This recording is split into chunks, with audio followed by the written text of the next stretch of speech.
My name is Amie, and I am with the Women's Coalition.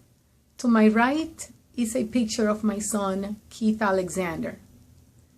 Keith Alexander is currently living with his father since April 11, 2011. Residential custody was taken away from me and sole custody given to his father, and this was done by Judge Francis McGrogan in the state of New Jersey. Keith Alexander was appointed a guardian ad litem per state law. Her name is Karen Stolter. She failed Keith Alexander, and so did CPS in the state of New Jersey. Keith Alexander disclosed sexual, physical, and emotional allegations to the Bergen County Prosecutor's Office, to the police department, to Audrey Hepburn Children's House medical examiner, Dr. Nina Agrawal, Dr. DeBellis, and Children AIDS Family Services Agency, and everyone that was involved in this case. Keith Alexander was very consistent in the sexual abuse allegations, as well as that his father had put a gun on his head and threatened to kill him if he continued to speak up. A lot has been happening in this case. Judge Terry Bodinelli recently entered a court order on July 2015 that if I continue to speak up and continue to expose on social media everything regarding Keith Alexander's case and my case, he was going to incarcerate me.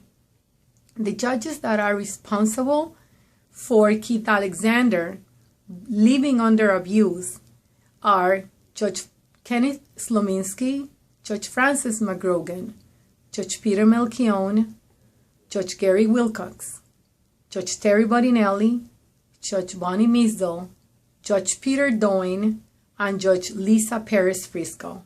And there are more judges.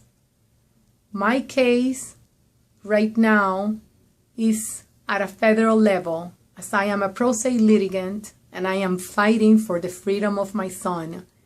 Not only in federal court, I am exposing all the violations, civil rights violations that has been committed against myself and my child, Keith Alexander, but I am also fighting in the Supreme Court.